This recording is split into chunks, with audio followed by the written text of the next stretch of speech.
Rather than being pushy, she was quite demure and meek and humble in her presentation of the faith. Never pushed it on her husband, but she didn't take any of his junk, and he would shove sort of free-thinking radical literature down her throat, and she would read it. She would read it and discuss it with him, and then throw back in his face all the reasons why the argumentation was bad or poor, or it was unconvincing. But she did it in this constantly humble and generous way, and showed great love and charity to all the people she was around. But what he never knew until after she died is she had a profound mystical and interior life. As Therese lived out in the monastery, so she lived out this interior life in the context of a difficult marriage and committed it all to God with an incredible relationship with Jesus. And it was only after her death that he became aware. He found the diary in her belongings, read it, and he was so moved that this free-thinking radical atheist was not only converted, but he became a priest and a Franciscan friar. And he was partially responsible for opening her cause. All right, and she is. So I point her out because here is someone that, by all intents and purposes, she's fighting a losing battle in a culture that is already gone. Her death is after the separation. All right. And yet the fruit of her life went far beyond the immediate confines of her family. And at the very least, it saved her husband. Few texts from Elizabeth. A Christian is therefore, in one sense, complete, for his field of thought and action may be as wide as that of the greatest scholar, but at the same time, the sphere of the infinite and the eternal lies open to him. And this is an example, I think, of this profound openness of spirit that she exhibited that was the opposite of the kind of narrow-minded bigotry that was attributed to the church in her day. And there's a picture of Elizabeth with her husband Felix, and she writes she has a treatise on Christian womanhood that's just delightful, but it sets a pretty high bar. She writes to her goddaughter and says, "You have an intellectual duty, more important now than ever, that your mind be open to every argument from without, discover amid incoherent and varying ideas what is true or useful." And this is what she did. This is how she lived her faith and was able to persuade her husband. All right, and then I want one last example of the victory, I think, of the Christian mothers and those like them. Dom Chotard is someone that's not familiar to most people, I think, but he is familiar to the Holy Father, I'm sure. And I don't know if you remember Father Cantalamessa, who's the preacher to the papal household. And he came to Birmingham about a year ago or so, spoke at Beeson Divinity School of all places, and he commends Dom Chotard to our attention. Dom Chotard himself was a product of this culture. His mother was a deeply pious and devoted woman. His father was a freethinker and a radical and a nominal Catholic at best. And yet they produced a writer and a religious who gave us one of the most important treatises on the interior life in the early 20th century. It's right up there with Garrigou-Lagrange. And Dom Chotard's writing, along with Thérèse of Lisieux, along with Charles Foucault, if you know Charles Foucault, the religious that went to North Africa, were responsible for an uptick, really a doubling in the vocations in the clergy of France about the second half of the first third of the 20th century. And it was specifically his call to the interior life, his profound relationship with God, which he received in his own turn from the likes of the Confraternity of Christian Mothers. In his mind, the great challenge, the danger to the clergy in France was that activism was going to take the place of relationship with Jesus.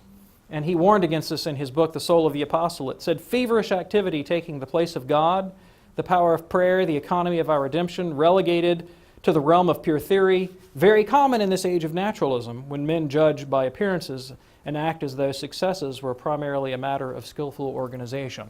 Something he warned against. Said, first you have to cultivate the interior life. And this is why I draw your attention to the spiritual heritage of the Christian mother. Chotard was personally responsible for doubling the vocations in France. He, along with other great spiritual writers in that period of time. Why? Because of their intense focus on the interior life and relationship with Jesus, the heritage they received from the Christian mothers and those like them. All right. His book, The Soul of the Apostolate. And there, of course, is Father Cantalamessa. Now, I had to throw this picture in because I don't know if you can see underneath the embo there, the statues whose heads he's preaching on. Those are the Protestant reformers down there. He's at Beeson Divinity School. Okay. He says, in a moment when there was great enthusiasm for parish works, cinema, recreation, social initiatives, cultural circles, this author, and he's speaking here of Dom Chotard, brought back the discourse brusquely to the heart of the problem, criticizing the danger of an empty activism. God, he wrote, wants Jesus to be our life of works. So, what does all this mean for us today, Christian mothers today? How are we doing in the Catholic Church of the United States? Well, unfortunately, while those Americans who are unaffiliated with any particular religion have seen the greatest growth in numbers as a result of changes in affiliation, Catholicism has experienced the greatest net losses as a result of affiliation changes. That from the Pew Forum Religious Landscape Survey. What are the statistics? A third of people raised Catholic today are no longer Catholic. Only 44% of Catholics rank the church as the most important part of their life. Now that's just, think about that for a second. I mean, that's just awful. Only 48% of Catholics said they would never leave the church. Only 37% of Catholics attend weekly Mass right now. Source, William D'Antonio, sociologist. All right. Now, if you haven't seen Philip Jenkins' book, The New Anti-Catholicism, The Last Acceptable Prejudice, I recommend it to your attention. Jenkins is a non-Catholic sociologist and historian who has written a marvelous book about the cultural situation in the elite culture, media, government, and so forth, with respect to the place of Catholicism. And basically, his conclusion is the Catholic Church is public enemy number one in the eyes of the authorities.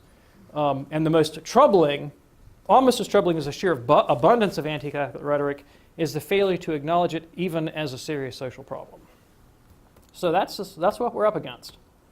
All right, but it can get worse. We could be mainline Protestants. 49% of mainline Protestantism has 49% decline in the last 50 years, worse than the Catholic Church. Episcopal, just to take an example, the Episcopal Diocese of Michigan has lost 22% of its members just since 2000. All right, PCUSA had a 2.9% loss in 1 year. You just do the math. If you compound interest, what happens at 2.9% a year? You're gone before long. Now, why is mainline Protestantism declining even faster than Catholicism in terms of numbers? Now, y'all know who this guy is? John Shelby Spong. He's a retired Episcopal bishop and sort of the head honcho for the non-believing Episcopal bishops. All right, wrote the book, The Bible, Rescuing the Bible from Fundamentalism. That kind of tells you his point of view. I love this quote. He says, the only churches that grow today are those that do not understand the facts and therefore can traffic in certainty. Think about that for a second. In other words, if you actually act like you know that you believe something to be true, then you'll grow.